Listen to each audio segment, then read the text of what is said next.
नमस्कार दोस्तों, मैं doctor Ravi Kumar Verma, department of mathematics, Bharatiya University Durg, आप सभी का स्वागत करता हूँ। मैटलैब की क्लास को आगे बढ़ाते हुए आज कुछ और क्वेश्चंस पर डिस्कशन करेंगे। पहला क्वेश्चन है, what is MATLAB used for in real life. और second question is what is MATLAB scripting और प्रोग्रामिंग। हमें ये बताना है कि मैटलैब स्क्रिप्टिंग लैंग्वेज है या प्रोग्रामिंग लैंग्वेज है। थर्ड क्वेश्चन है, what is an array in math. And fourth, what is an array in MATLAB. पहले तो हमको एरे को मैथ में बताना है, दूसरा क्वेश्चन ये है कि हमको उसको मैटलैब में बताना है। फिर ये है कि how do you multiply values in an array. तो वन बाय वन इनके आंसर्स देखते हैं। तो सबसे पहले हम क्वेश्चन नंबर 1 लेते हैं। क्वेश्चन नंबर 1 क्या है, what is MATLAB used for in real life. तो इसका आंसर कुछ ऐसा होगा, millions of engineers and scientists worldwide use MATLAB for a range of applications in industry and academia, including deep learning and machine learning, signal processing and communications, image and video processing, control systems, test and measurement, computational finance and computational biology। एक बार फिर से repeat कर देता हूं, millions of engineers and scientist world wide use MATLAB for a range of applications in industry and academia, including deep learning and machine learning, signal processing and communications, image and video processing, control system, और क्या हो सकता है, test and measurement, computational finance and computational biology.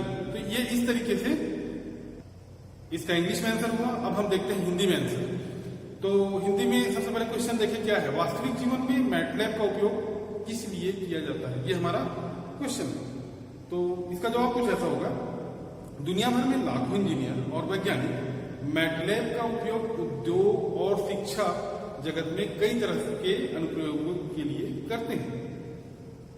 अनुप्रयोग जिसमें deep learning और machine learning, signal processing और संचार, इमेज और वीडियो प्रोसेसिंग, कंट्रोल सिस्टम, और क्या हो सकता है, टेस्ट एंड मेजरमेंट जिसको माप कह सकते हैं, कंप्यूटेशनल फाइनेंस और कंप्यूटेशनल बायोलॉजी शामिल है।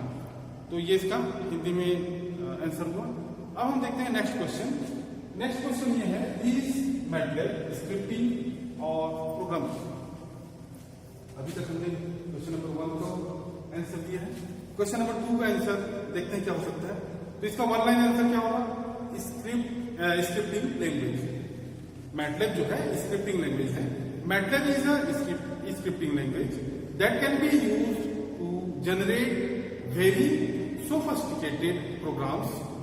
It supports visualization and complex numericals calculation as well as advanced programming approaches। क्या कहा मैंने, एक बार फिर से देखते हैं। सबसे पहले तो ये बताएं कि ये स्क्रिप्टिंग लैंग्वेज है या प्रोग्रामिंग लैंग्वेज। तो ये है आपका स्क्रिप्टिंग लैंग्वेज। तो स्क्रिप्टिंग लैंग्वेज अगर है तो देखते हैं क्या है, इसमें और क्या डिटेल हो सकता है। तो MATLAB is a scripting language that can be used to generate very sophisticated programmes.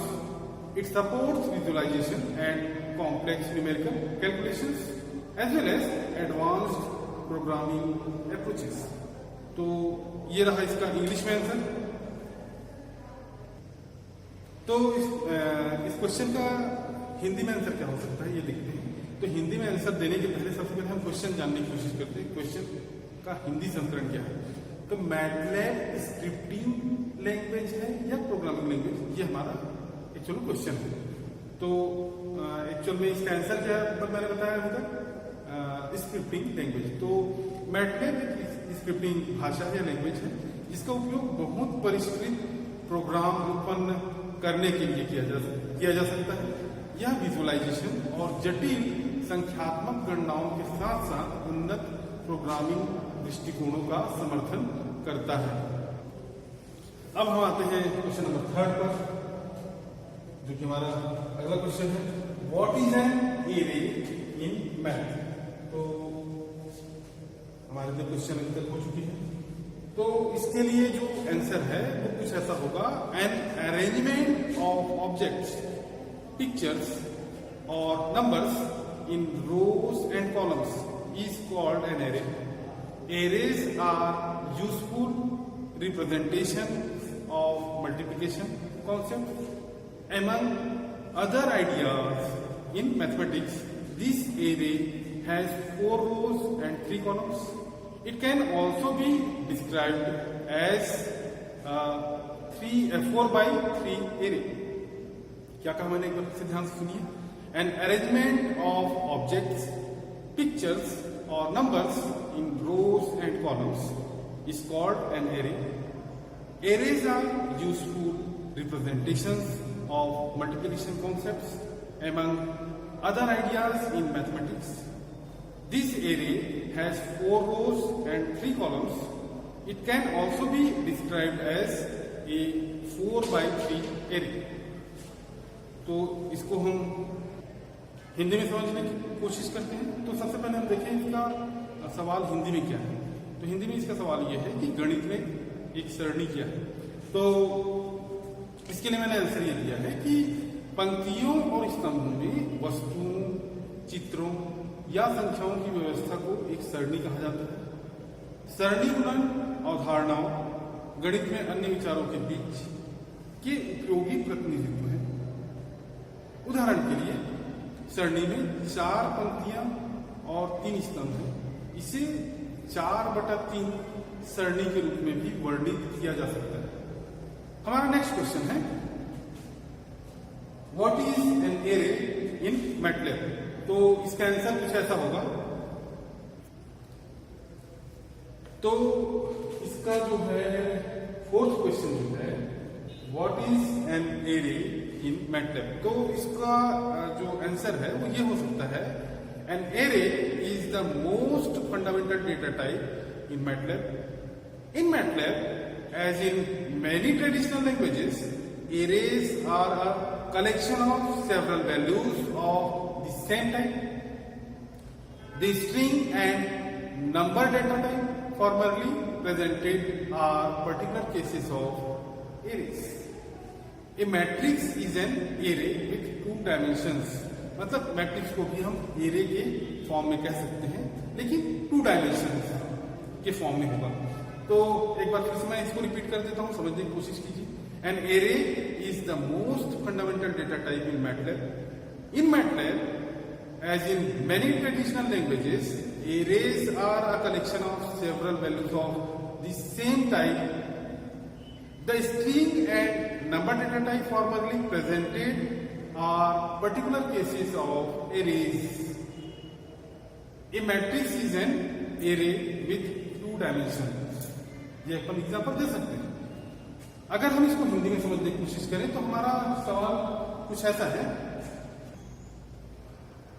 तो मैटलैब में एक सरणी क्या है, ये हमारा एक्चुअल क्वेश्चन है. तो इसका जवाब मैंने कुछ ऐसा दिया. मैटलैब में एक सरणी सबसे मौलिक डेटा प्रकार है. मैटलैब में कई पारंपरिक भाषाओं की तरह सरणियां एक ही प्रकार के कई मानों का एक संग्रह है. पूर्व में प्रस्तुत स्ट्रिंग और संख्या डेटा प्रकार सरणियों के विशेष मामले हैं. एक मैट्रिक्स 2 आयामों वाला एक सरणी है, मतलब 2 डायमेंशंस एरे. अब हम आते हैं लास्ट क्वेश्चन पर. तो हमारा लास्ट क्वेश्चन है, how do you multiply values in an array. तो इसका जवाब कुछ ऐसा होगा. तो लास्ट क्वेश्चन जो है इसका आंसर कुछ ऐसा होगा, to find the product of elements of an array. इसके स्टेप्स क्या होंगे. पहला step, create an array, create an empty variable product के फॉर्म में. क्या बताया मैंने. पहला step, create an empty variable, ये होगा प्रोडक्ट के फॉर्म में. दूसरा, इनिशियलाइज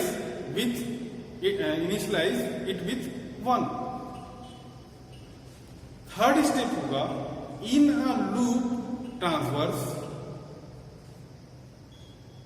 अ loop traverse through each element और get each element from user multiply each element to product.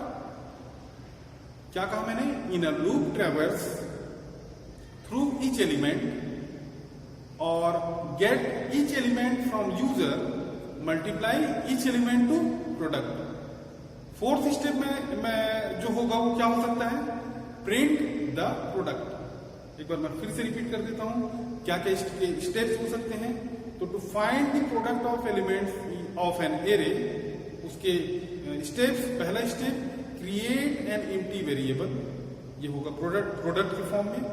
दूसरा है इनिशियलाइज इट विथ 1, इनिशियलाइज करना है आपको 1 से। थर्ड स्टेप है in a loop traverse through each element और get each element from user multiply each element to product. Fourth step है print the product. इसी को हम हिंदी में समझने की कोशिश करते हैं। तो हमारा सवाल क्या है? तो सवाल ऐसा है कि आप सरणी में मानों को कैसे गुणा करते हैं। तो एक सरणी के तत्वों के उत्पाद को खोजने के लिए जो स्टेप्स हो सकते हैं वो हिंदी में आप लोगों को समझा देता हूं। पहला स्टेप, एक खाली चर बनाए उत्पाद के फॉर्म में, प्रोडक्ट के फॉर्म में। इसे दूसरा स्टेप, इसे 1 से प्रारंभ करें, ये दूसरा स्टेप होगा। तीसरा स्टेप होगा प्रत्येक तत्व के माध्यम से लूप ट्रैवर्स में या उपयोगकर्ता से प्रत्येक तत्व प्राप्त करें, प्रत्येक तत्व को उत्पाद में गुणा करें। फोर्थ स्टेप होगा उत्पाद को प्रिंट करें। तो इस तरीके से ये इसका आंसर रहा। आज के लिए सिर्फ इतना ही, बाकी हम नेक्स्ट वीडियो लेक्चर पर देखेंगे। तब तक के लिए धन्यवाद।